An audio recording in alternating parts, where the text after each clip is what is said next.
Hello future lawyers. अगर आप BLLB fourth semester के स्टूडेंट हैं और लॉ ऑफ टॉर्ट के एग्ज़ाम देने वाले हैं तो ये वीडियो आपके लिए बहुत इंपॉर्टेंट है। आज हम क्वेश्चन पेपर के हर क्वेश्चन को सिंपल लैंग्वेज में समझेंगे। एग्ज़ाम से पहले लॉ ऑफ टॉर्ट के इम्पॉर्टेंट क्वेश्चन देखना चाहते हो तो ये वीडियो एंड तक ज़रूर देखिए, क्योंकि आज हम पूरे क्वेश्चन पेपर का एनालिसिस करने वाले हैं।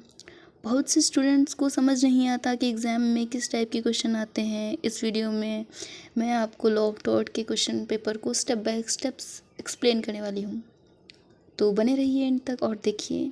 चलिए स्टार्ट करते हैं वीडियो। सो हे गाइस, ये question paper BLLB fourth semester 2026 law of tort का न्यू एंड ओल्ड कोर्स दोनों ही हैं। सो फर्स्ट क्वेश्चन है, हम स्टार्ट करते हैं। Injury with or without damage is actionable in law of tort, but damage without injury is not actionable. Explain this statement with the help of leading cases. अब हिंदी में देखते हैं। अपकृत्य विधि में क्षति हानि और बिना हानि के वाद योग्य होती है, परंतु हानि बिना क्षति के वाद योग्य नहीं होती। प्रमुख वादों की सहायता से इस कथन की विवेचना कीजिए। सो बेसिकली ये क्वेश्चन इंजूरियस एंड डेमनम और डेमनम सेवन इंजूरिया का है। ये क्वेश्चन बहुत इंपॉर्टेंट है, हर बार रिपीट होता है, तो मस्ट है, तैयार करके जाइएगा। और एक केस लॉ है, बनाम वर्सेस राइट, ये रेडी करना है। ये क्वेश्चन हर बार पूछा जाता है, तो रेडी करना मत भूलना। ये अब सेकंड क्वेश्चन स्टार्ट करते हैं।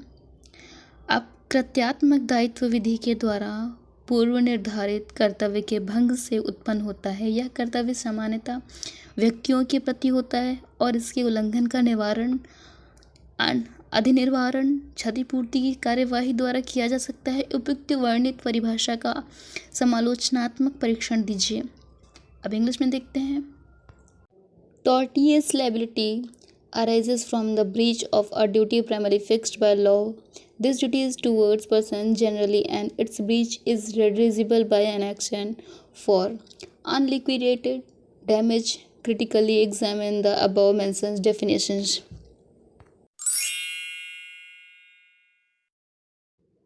वीडियो पसंद आया तो लाइक, शेयर और सब्सक्राइब ज़रूर करिएगा, क्योंकि मैं BLLB के और भी सेमेस्टर वाइज क्वेश्चन पेपर्स और इजी नोट्स लेके आने वाली हूँ।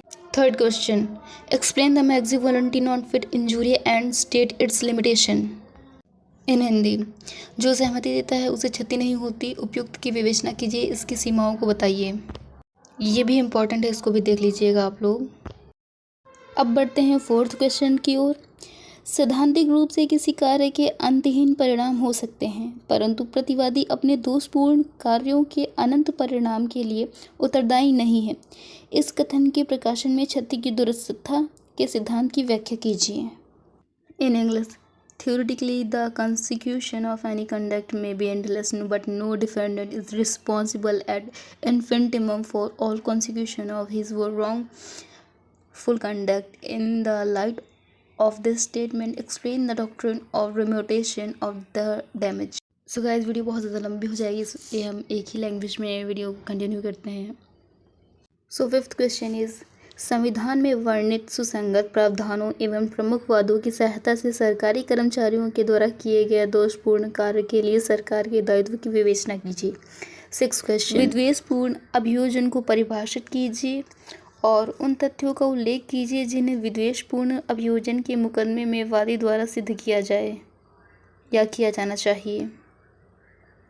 सेवंथ क्वेश्चन, लापरवाही का कोई भी ऐसा मामला जिस पर विधिक कार्रवाई की जा सके तब तक उत्पन्न नहीं हुआ जब तक कि सावधानी बरतने का कर्तव्य का उल्लंघन न हुआ हो। उपयुक्त कथन की विवेचना निर्णयवादों की सहायता से कीजिए। 3, 2, 1। एट्थ क्वेश्चन, मानहानि को परिभाषित कीजिए और मानहानि के आवश्यक तत्वों का उल्लेख कीजिए। मानहानि के मुकदमे में प्रतिवादी के लिए कौन सी प्रतिरक्षाएं उपलब्ध हैं, विवेचना कीजिए। And the ninth question is, उपभोक्ता संरक्षण अधिनियम 2019 के अंतर्गत जिला आयोग के गठन एवं उसके क्षेत्राधिकार की विवेचना कीजिए। अब हम बात करेंगे कि एग्ज़ाम्स में क्वेश्चन पेपर कैसे सॉल्व करना है। तो बेसिकली 6 से 7 हेडिंग ज़रूर होनी चाहिए आपके क्वेश्चन में। इंट्रोडक्शन, कंक्लूजन, डेफिनेशन, ये सब होनी चाहिए। ये सब बेसिक है, और बाकी जो आप क्वेश्चन पढ़ के गए हैं उसमें जो हेडिंग्स हैं वो तो करनी ही करनी है, but introduction and definition and conclusion, ये 3 मस्ट हैं, करना ही करना है। बहुत अच्छे नंबर मिलते हैं एग्जामिनर अट्रैक्ट होता है आपकी कॉपी में। अब बढ़ते हैं 10 क्वेश्चन की ओर, जो कि हमारा लास्ट क्वेश्चन होने वाला है।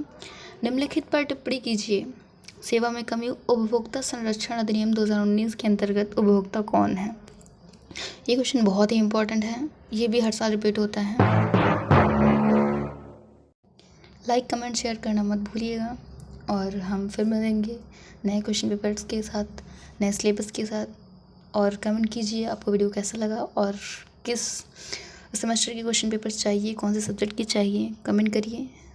Thanks for watching, bye bye, all the best for your exams.